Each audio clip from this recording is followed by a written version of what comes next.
Well, hello everybody. I'm back again, and today my guest is Adrian Huxley. He's a counsellor and psychotherapist, and we're in the same business, aren't we, Adrian? But tell the audience more about you. I live in beautiful West Somerset, and 10 years ago, I started training as a counsellor and then a psychotherapist because there's very little in the area, very little services for people. And so many people were struggling. I found that people that I was working with were finding things difficult in life in general, and they would come and talk to me and ask me questions about stuff. So I decided if people were going to trust me with that kind of information, and I should learn how to manage it properly. Yeah. And what was it like when you first started training? What was it like? It shed a lot of light on a lot of things that had happened to me in the past. It helped me to understand things. It helped me to understand me as well. Yeah, the reason I asked the question is that was how I found it too. There was a lot of more awareness, as you say, about myself, and it Yeah. was it was kind of I never talk about one light bulb moment. I talk about lots and lots of those little bulbs Yeah. going off, and they still do. I don't know about you, but yeah, they still do. Yeah. So you're not a local to West Somerset, are you? Where did you grow up? I grew up in Cheshire in the northwest. It's a beautiful place. I've only been down here for 14 years, but I do love it down here. The people are delightful. I've got some wonderful neighbours, wonderful colleagues, and I'm really happy here. That's great. So I wonder whether you would like to what was it like growing up? Because you said you learned a lot about yourself when you were training. Is there anything you would like to share about that? My early childhood was a real delight. We lived in the country. I had surrounded by fields, and I could wander off. I'd be out all day sometimes, and I'd come back when I was hungry at the end of the day. But when I was 14, my father was working in Russia at the time for a pharmaceutical company. Right. He would come home every 3 months. He'd come home for 2 weeks. And after one of his home visits, my mother told me that they were getting divorced. Oh. I didn't know why. And at that age, I didn't really understand what it would entail. So the divorce happened. My father moved back to Russia. And over the next few months, my mother's mental health started to go a bit wobbly, and she got worse and worse. And when I was 15, she became psychotic. She was hearing voices, talking to people that weren't there, and that sort of thing. I tried to get her to go to the doctor, talk to the doctors. She wouldn't go. And so I got in touch with the doctor and asked him to come and see her at home. He spent maybe 10 minutes talking to her. He couldn't really get a lot of sense from her. And so he called the police, and she was sectioned and taken into a mental hospital. Gosh. So my sister and I went to live with my grandmother while she was in there. And some weeks later, she was released, but we weren't told that she was being released. Wow. And after she left the mental hospital, she promptly jumped off a bridge and took her own life. That's tragic. So I didn't understand what was going on because no one explained it to me. I had no one to give me a hug, no one to talk to. And I wondered at the time, and for a good few years afterwards, if it was my fault because I had instigated a process where she was taken away. Yeah. I realise now that at the time that was the right thing for me to do. She needed help, but I blame myself many, many years. Gosh, you carried that around for a long time then. Yeah. Because there was no support, no one at all. I was left to work it all out for myself. Mm. And that was a pretty difficult time. After that, I met the woman that was to become my first wife when I was 17. We married at 18. And for the next 20 years, we brought up a family. But after the children started to leave home, my wife, she changed. She is what we sometimes call now empty nest syndrome. Yeah. And she became very controlling. This happened over a long period of time. To begin with, I didn't even realize it was happening. But eventually she became violent. And that was the time when I thought, I have to leave. And that was the time. Sorry, go on. I'm going to say, because I think what we hear is domestic violence we hear a lot about women being the objects of domestic violence, but there are plenty of men, sadly, who are also at the receiving end of it too. Yes, it happens more than we know. Yeah. So I moved to Somerset, and the rest is history. Yeah. Could we talk a bit more about this, the kind of thing about what it feels like for a man to experience that violence? Because I imagine it must be. Well, Mm, I'm not an angry person. I don't have a temper. And right. so she knew that if she did punch me or whatever, that I wouldn't retaliate. And there were times when I felt that she was angry that I didn't retaliate. Yeah. She was looking for a reaction and didn't get one. And that just Yeah. made the whole thing worse. And it spiraled, Yeah. Yes, because I think for a man to even admit that he is a subject of domestic violence must be incredibly shaming. There's a stigma around it, isn't there? Yeah. My children, I had 3 children from my first marriage. They didn't know. They still don't know. Right. And so when I moved to Somerset, they thought I was a bad person for leaving their mother. And so they haven't spoken to me since. So So, even more loss. yeah, And they don't. I was lucky, but not long after moving here, maybe a year after moving here, I met my second wife. She was a delightful person. I lost her 2 years ago. She was a delightful person, and she had been through a bad first marriage. Mm, And so we just sort of understood each other. yeah. We knew where each other was coming from.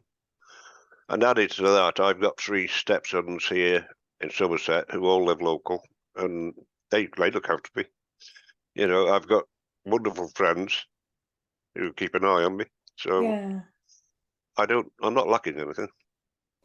No, but I hear that now, but you've been through some really traumatic experiences growing up and into adulthood, haven't you? Yeah. But then so many other people have too. And maybe if Yes. one person speaking out about it could help Yeah. someone else, then that could help them in the long run.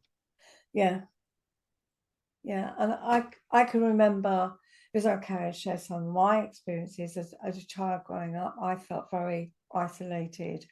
My mother was very controlling, and I always felt it was my fault that Yeah, I'd done something wrong. yeah, And I would try, I'd beg her, what have I done wrong, mummy? Tell me what I've done wrong. And her response was, if you don't know, I'm not telling you. yeah, Or it would be, I'd be saying, I'm sorry, even though I didn't know what I'd done wrong. I'm sorry. And she'd say, it's too late to be sorry now. And for a child to sit there going, well, when am I supposed to be sorry? Do I say sorry before I think I've done something? yeah, But then I'll be in trouble for being cheeky. So my head, I look back and my head was all over the place because I thought, well, I don't know where to go with this. Yeah. And it must be my fault. It must be my fault. But I don't know what I've done wrong. And that's, And you grow up thinking that you're a bad person yeah, and yeah, that you don't have the right to be any different or to be treated any differently. yeah. I became a people pleaser. I tried Yeah. to be what I thought everybody else in my life wanted me to be. Yeah. But I didn't know what they wanted me to be. So I was really stuffed, wasn't I? Because Yeah. you're trying, well, I'll try that, I'll try that. I tried to fit into groups, find my tribe. But I remember someone talking and meant the way they spoke about it, I thought was really fitted for me was I tried on very lots of different coats Yeah. before I found one that fitted. Yeah. Yeah. When after I lost my mother, I was sent to live with my grandmother, and she insisted that I get a job of some kind and contribute to my upkeep, which Oh, I right. understood. So I came out of school at 15. I was lucky to get an apprenticeship with Rolls-Royce, an engineering apprenticeship. Oh, right. But so through working in engineering, I've made my own self-respect. I've been Right. doing well at what I do, and so that's how I got through it. Yeah. But I think there's so many children that I think there is, we've, as children, well, they can't be bad. They're my parents. They're good people. Everybody else likes them. That's in Yeah, inverted commas. So it must be my fault then. It must be that I'm a bad person. yeah. And And I'm a, I'm unlovable. That's what it comes down yeah, to. there's nothing we can do. Mm, And what I find working as counsellor is so many people come and tell me the same story. yeah. They never had the parental support. In fact, No. the parents made their lives worse, if anything. Yeah. It's only in recent years that people have been able to speak out about things. They've realised that it's okay to talk about things. Yeah. Yes. I think there's been such a stigma. I remember um I first qualified 18 years ago, and people were embarrassed to come and talk to me. Yeah, I work from home and always virtually always have done. I've had the odd occasion where I've worked from somewhere else, but I find people feel more comfortable here. yeah, They can sit on the sofa and they don't feel so intimidated as like being in a clinical setting. But it's just that they used to say, I don't want anyone to know I'm coming in here. And I say, oh, it's okay, it's okay. I've trained as a hypnotherapist as well. So you could always say that you've got a fear of spiders or flying or something. yeah, And that could be your reason for coming.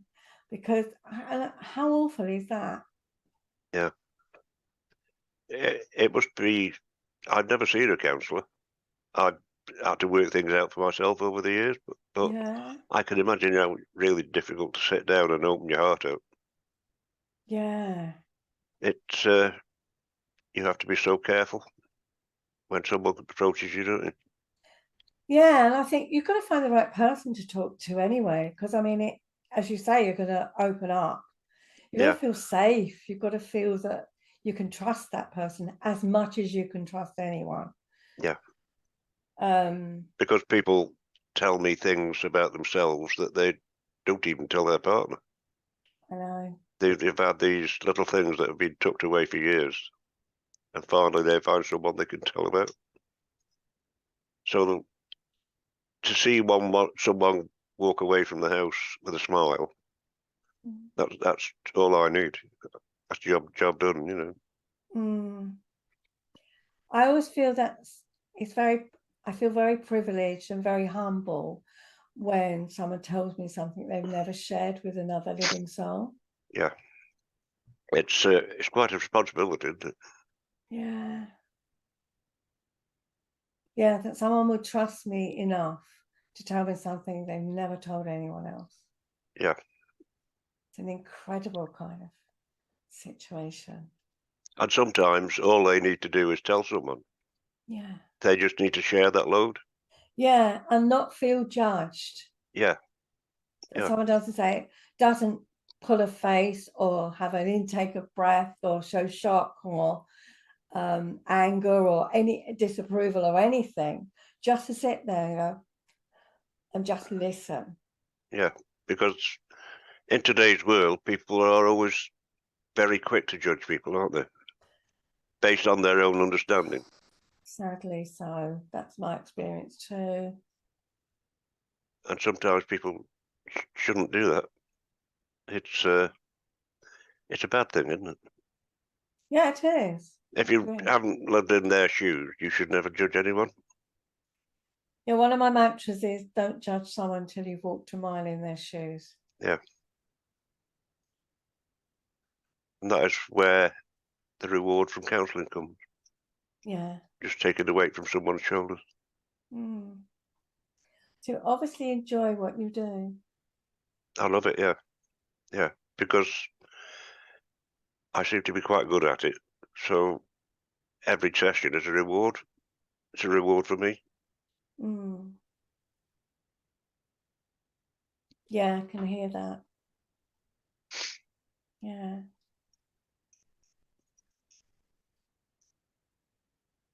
So what you have your own counselling service, don't you? Yeah. Do you like tell the audience about it, what it is, in case they want to get in touch with you? If they Google West Somerset Counselling, they will find it there. Yeah. Yeah. Do you work face to face, just face to face, or do you work online? Or I can work online, but I prefer face to face. It's so much more effective. It depends where the person is, of course, but most of the people that come to see me are relatively local, and so they come to the house. Yeah. So you work from your house as well? Yeah. Yeah. I find it more relaxing for people. Yeah. I love it when I see someone put their feet up on the sofa.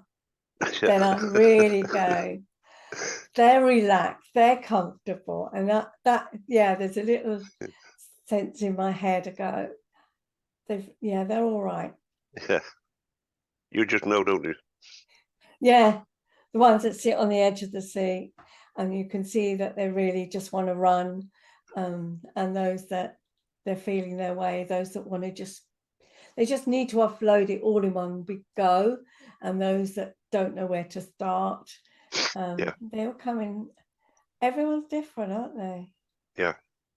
But yeah, there is something very rewarding when they say, I feel lighter, when they walk out the door. Yeah. And when they return for another session, that's when you know you're getting it right. Yeah, yeah. Because I think it takes so much courage to walk through the door. Okay, so have you got one tip or one thought that any of the listeners could take away with them? It's very easy in this world of ours today to judge yourself or to criticize yourself. And what we have to do, we have to learn how to love ourselves. Learn that we're okay. We're doing the best that we can with what we've got. And so we should be quite proud. And so I think it's important that people learn to love themselves, because if they don't, they can't love other people as they should do. And that's key to a lot of things in life. Isn't it? And that they're doing their best. We're all doing our best. Yeah. Well, thank you for talking today, Adrian. I've really enjoyed it, and I hope the listeners have too. I'm going to put all your details in the show notes, but what's one easy one? Well, I think you've told us. You just have to Google West Somerset West. Yes, West Somerset Counselling Service. Yeah. Is that the easiest way to find you? Yeah. It'll come up at the top. That's pretty good then, isn't it? Yeah. Okay, thank you so much for talking to me today. Thank you, Wendy.